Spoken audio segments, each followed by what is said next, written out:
23 years ago, at the age of 19, I shot and killed a man. I was a young drug dealer with a quick temper and a semi-automatic pistol. But that wasn't the end of my story. In fact, it was the beginning. In the 23 years since, there's a story of acknowledgement, apology, and atonement. But it didn't happen in the way that you might imagine or think. These things occurred in my life in a way that was surprising, especially to me. See, like many of you, growing up, I was an honor roll student, scholarship student, with dreams of becoming a doctor. But things went dramatically wrong when my parents separated and eventually divorced. The actual events are pretty straightforward. At the age of 17, I got shot 3 times standing on the corner of my block in Detroit. My friend rushed me to the hospital. Doctors pulled the bullets out, patched me up, and sent me back to the same neighborhood I got shot.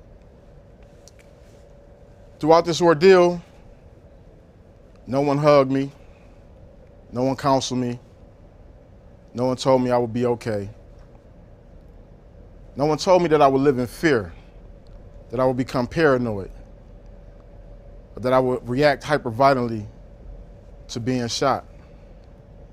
No one told me that one day I would become the person behind the trigger. 14 months later, at 2 a.m., I fired the shots that caused the man's death. When I entered prison, I was bitter, I was angry, I was hurt. I didn't want to take responsibility. I blamed everybody from my parents to the system. I rationalized my decision to shoot because in the hood where I come from, it's better be the shooter than the person getting shot. As I sat in my cold cell, I felt helpless, unloved, and abandoned. I felt like nobody cared.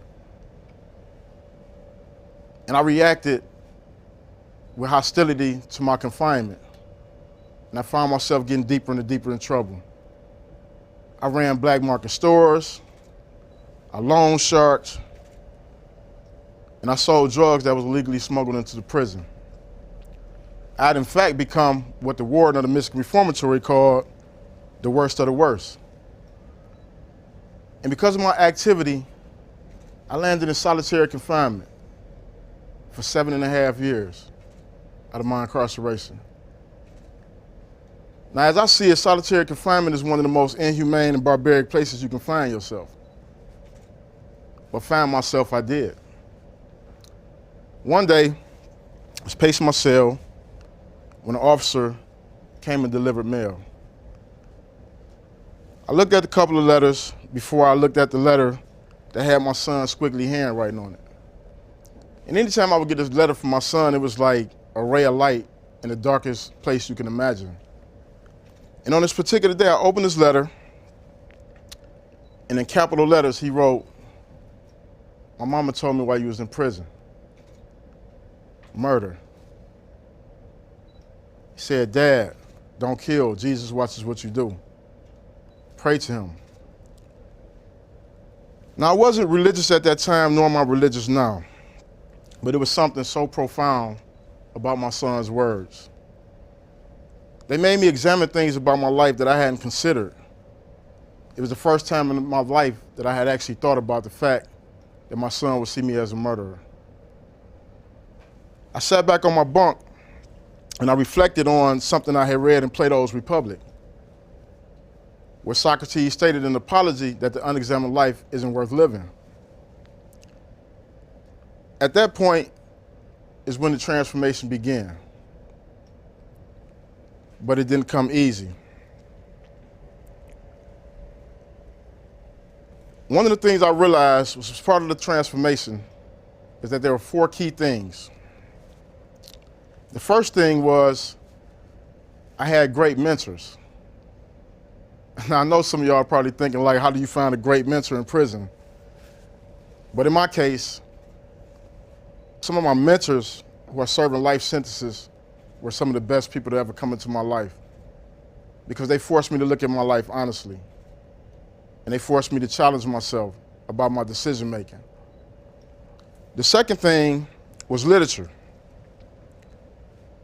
Prior to going to prison, I didn't know that there were so many brilliant black poets, authors, and philosophers. And then I had the great fortune of encountering Malcolm X's autobiography. And it shattered every stereotype I had about myself. The third thing was family. For 19 years, my father stood by my side with an unshakable faith because he believed that I had what it took to turn my life around. I also met an amazing woman who is now the mother of my 2-year-old son, Sekou. She taught me how to love myself in a healthy way. The final thing was writing.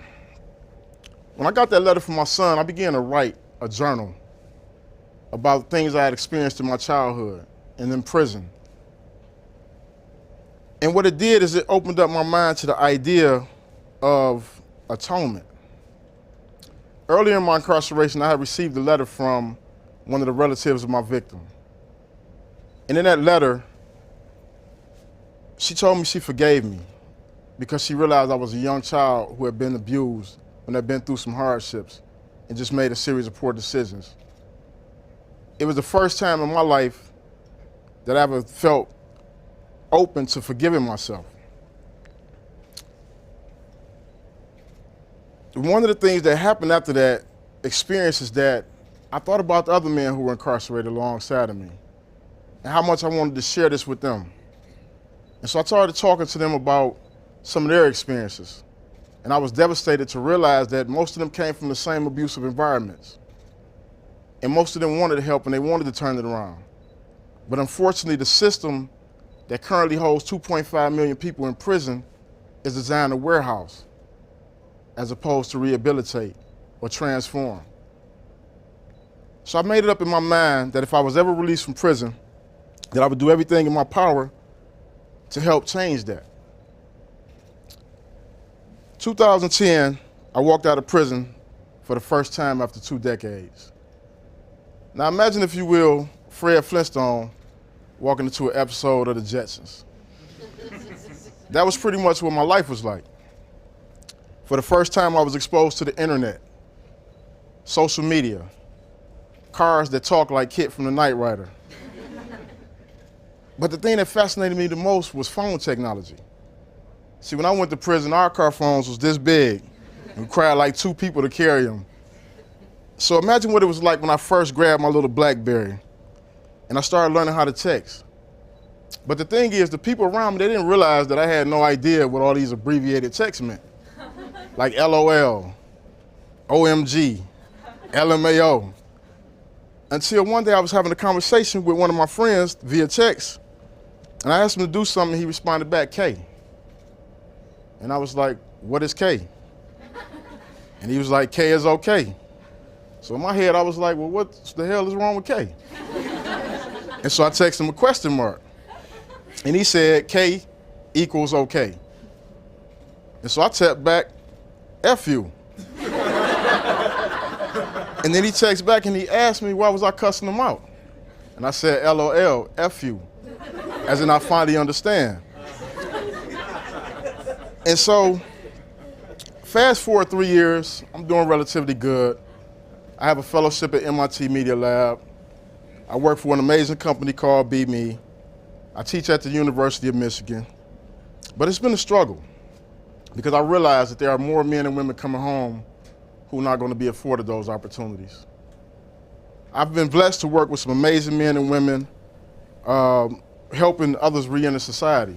One of them is my friend named Calvin Evans. He just served 24 years for a crime he didn't commit, 45 years old. He's currently enrolled in college. And one of the things that we talked about is the 3 things that I found important in my personal transformation. The first being acknowledgement. I had to acknowledge that I had hurt others. I also had to acknowledge that I had been hurt. The second thing was apologizing. I had to apologize to the people I hurt. Even though I had no expectations of them accepting it, it was important to do because it was the right thing. But I also had to apologize to myself. The third thing was atoning. For me, atoning meant going back into my community and working with at-risk youth who were on the same path, but also becoming that one with myself. Through my experience being locked up, one of the things I discovered is this. The majority of men and women who are incarcerated are redeemable. And the fact is, 90% of the men and women who are incarcerated will at some point return to the community. And we have a role in determining what kind of men and women return to our community. My wish today is that we will embrace a more empathetic approach toward how we deal with mass incarceration. That we would do away with the lock them up and throw away the key mentality, because it's proven it doesn't work. My journey is a unique journey, but it doesn't have to be that way. Anybody can have transformation if we create the space for that to happen. So what I'm asking today is that you envision a world where men and women aren't held hostage to their past, where misdeeds and mistakes doesn't define you for the rest of your life. I think collectively we can create that reality, and I hope you do too. Thank you.